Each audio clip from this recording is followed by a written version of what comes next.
ظاہری طور پر تو اسے کوئی بھی بیماری نہیں تھی، پھر بھی وہ دن بدن کمزور ہوتی جا رہی تھی۔ ایک دن سخاوت نے پوچھا، سہمینہ بیٹی تم کمزور ہو گئی ہو، میں سوچ رہا ہوں کہ تمہیں شہر جا کر تمہارا علاج کراؤں۔ سہمینہ بولی، ابا میں بالکل ٹھیک ہوں، ابا میں بالکل ٹھیک ہوں۔ سہمینہ نے کہا، تم کہہ رہی ہو مگر مجھے ایسا لگ رہا ہے کہ تم ٹھیک نہیں ہو۔ سخاوت نے کہا، ابا میں بالکل ٹھیک ہوں، ممی سے پوچھ لو۔ سہمینہ کی امی، کیا یہ تمہیں صحت مند لگ رہی ہے؟ نہیں بھائی، مجھے بھی سہمینہ کمزور لگ رہی ہے، میری بیٹی کا پھول سی تھی اور اب کیسی کمزور ہو گئی ہے۔ امی نے کہا، اس دن یہ طے پایا کہ جیسے ہی سخاوت کو فرصت ملے گی وہ سہمینہ کو شہر لے جائے گا اور اس کا علاج کسی بڑے سے ڈاکٹر سے کرائے گا۔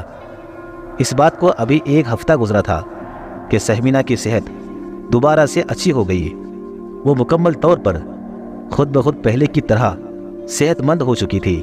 اس کے ٹھیک ہو جانے پر سخاوت نے شہر جا کر علاج کرانے کا فیصلہ ٹال دیا۔ ادھر سخاوت نے فیصلہ بدلا، ادھر گاؤں میں قبرستان سے مردوں کو قبر سے نکال کر کھانے کے واقعات دوبارہ سے شروع ہو گیا تھا۔ اس خبر نے گاؤں والوں کو پریشانی میں مبتلا کر دیا تھا۔ گاؤں میں اس سے پہلے بھی اس طرح کے واقعات ہو چکے تھے، لیکن تب گاؤں والوں نے اس بات کا سراغ جلد ہی لگا لیا تھا کہ قبروں سے ایک چڑیل مردہ نکال کر کھاتی ہے۔ پھر گاؤں والوں نے ایک منصوبہ تیار کیا اور ایک بزرگ بابا کی مدد سے چڑیل کو پکڑ لیا۔ وہ بزرگ بابا جب چڑیل کو زندہ جلا رہے تھے تو چڑیل نے اس سے کہا تھا کہ میں اس گاؤں میں ایک بار پھر سے آؤں گی اور تم لوگوں سے اس کا زبردست انتقام لوں گی۔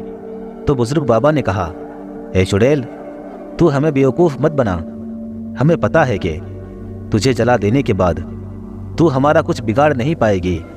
بزرگ بابا نے کہا تو چڑیل بجلی کی طرح کڑک کر بولی، اس بھول میں مت رہنا کہ میں جل کر خاک ہو جاؤں گی۔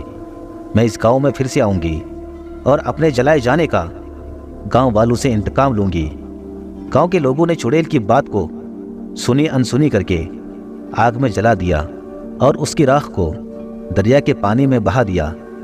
لیکن تب گاؤں کے لوگوں کو چڑیل کی کہی بات یاد آ گئی کہ وہ ان سے انتقام لینے ایک بار ضرور آئے گی، اور اب وہ دوبارہ آ چکی ہے اور انتقام کی آگ میں جلنے والی چڑیل کچھ بھی کر سکتی ہے۔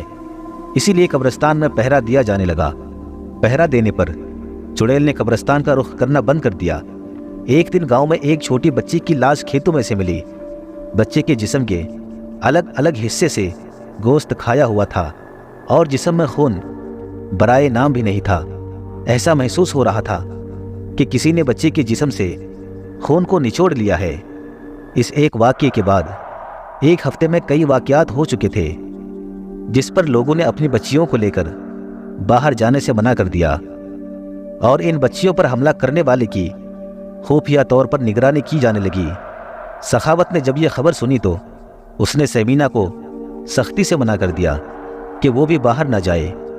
اس نے بھی ابا کو پکا یقین دلا دیا کہ وہ اکیلے باہر نہیں جائے گی۔ اس کی یقین دہانی پر سخاوت کے دل کو سکون آ گیا۔ لیکن ایک دن سخاوت کھیتوں میں جانے کے لیے نکلا تو اچانک راستے میں اسے سہمینہ ملی۔ وہ بھاگتی ہوئے گھر کی طرف آ رہی تھی۔ کیا بات ہے سہمینہ بیٹی، اتنی تیز تیز کیوں دوڑ رہی ہو؟ اس نے پوچھا۔ ابا میری اور میری سہیلی میں دوڑ لگی ہے کہ پہلے کون گھر پہنچتا ہے۔ اگر میں کچھ دیر اور رک گئی تو میری سہیلی یہ دوڑ جیت جائے گی۔ یہ کہتے ہوئے وہ دوڑتی ہوئی گھر کو روانہ ہو گئی۔ سخاوت مسکرا کر رہ گیا۔ وہ کھیت کی طرف آگے بڑھا۔ کچھ دور چلنے پر اسے چند نوجوان نظر آئے۔ ان کے ہاتھوں میں ڈنڈے نظر آ رہے تھے اور وہ بہت غصے میں تھے۔ کیوں بھائی، خیریت تو ہے نا؟ سخاوت نے پوچھا۔ وہ آج ہم نے اس چڑیل کو رنگے ہاتھوں پکڑ ہی لیا تھا جب وہ ایک چھوٹی سی بچی کو پکڑ کر کھیتوں میں اس کا خون پینا چاہ رہی تھی۔ پھر کیا ہوا؟ سخاوت نے پوچھا۔ وہ ہمیں اپنی طرف بڑھتا دیکھ کر کھیتوں میں گھستی ہوئی فرار ہونے میں کامیاب ہو گئی۔ ہم اس کے پیچھے لگے۔ وہ اس طرف گئی ہے جہاں سے تم آ رہے ہو، لیکن میں نے راستے میں اس چڑیل کو نہیں دیکھا۔ سخاوت نے کہا۔ اس کا مطلب ہے کہ وہ ہمیں چکما دے کر کسی اور طرف نکلنے میں کامیاب ہو گئی۔ تیسرے نوجوان نے کہا، خیر وہ ہم سے بچ کر کہاں جائے گی، ایک دن ضرور ہمارے قبضے میں آ جائے گی، پہلے نوجوان نے کہا۔ نوجوان مایوس ہو کر اپنے ہاتھوں میں ڈنڈے گھماتے ہوئے وہاں سے چلے گئے۔ سخاوت نے دل ہی دل میں خدا کا شکر ادا کیا کہ اس کی بیٹی سہمینہ بچ گئی۔ چڑیل اس کی بیٹی کو بھی اپنا شکار بنا سکتی تھی۔ شام کو جب سخاوت نے سہمینہ کو یہ بات بتائی کہ جہاں سے وہ دوڑتی ہوئی آ رہی تھی وہاں چڑیل نے ایک بچی کو اپنا شکار بنانے کی کوشش کی تھی، تو وہ بھی حیران ہو گئی اور اس نے بتایا، ہاں بابا، ہم دونوں نے بھی ایک بچی کی چیخ سنی تھی، لیکن ہم نے اس طرف کوئی دھیان نہیں دیا۔ سہمینہ نے کہا، اچھا ہوا تم نے کسی طرف دھیان نہیں دیا، ورنہ وہ اس بچی کو چھوڑ کر تمہیں شکار بنا سکتی تھی۔ سخاوت نے کہا، اب گاؤں کے لوگ چڑیل کی تلاش میں تھے، مگر وہ ان کے ہاتھ نہیں آ رہی تھی۔ وہ گاؤں کی کئی چھوٹی بچیوں کو اپنا شکار بنا چکی تھی۔ سخاوت ایک دن اپنے کھیت سے گزر رہا تھا کہ اس نے کسی بچی کی چیخ سنی، تو وہ فوراً لپک کر چیخ کی طرف گیا۔ ایک چھوٹی بچی پر ایک لڑکی جھکی ہوئی تھی، اور آگے جب اس نے پلٹ کر دیکھا تو وہ کوئی اور نہیں سہمینہ ہی تھی۔ اس کا منہ خون سے بھرا ہوا تھا۔ سہمینہ کو اس حالت میں دیکھ کر سخاوت کو چکر آنے لگا۔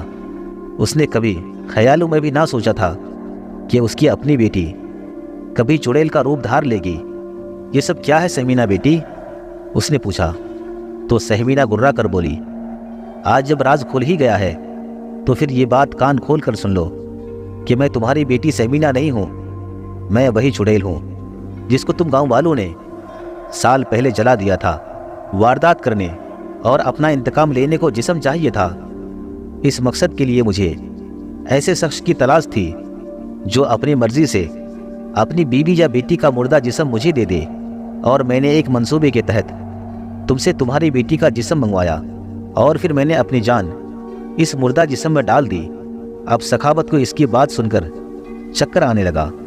سخاوت نے جسے اپنی بیٹی بنا کر رکھا تھا وہی چڑیل نکلی تھی۔ بچی کی چیخ کی آواز دور تک گئی تھی، اسی لیے چڑیل کو پکڑنے پر تعینات نوجوان اور کھیتوں میں کام کرنے والے کسان سب کے سب وہاں آ گئے۔ چڑیل ان سب کو دیکھ کر خوف زدہ ہو گئی۔ وہ فرار ہونا چاہتی تھی، مگر فرار کی ساری راہیں بند ہو چکی تھی۔ گاؤں کے لوگوں نے چڑیل کو پکڑ لیا۔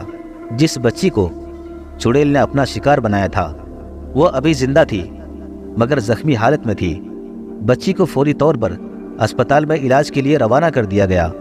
ڈاکٹروں نے فوری دیکھ کر بچی کو بچا لیا اور چڑیل کو مسجد کی امام صاحب کے پاس بھیج دیا، تو امام صاحب نے اس چڑیل کو ہمیشہ ہمیشہ کے لیے زندہ جلا کر ختم کر دیا۔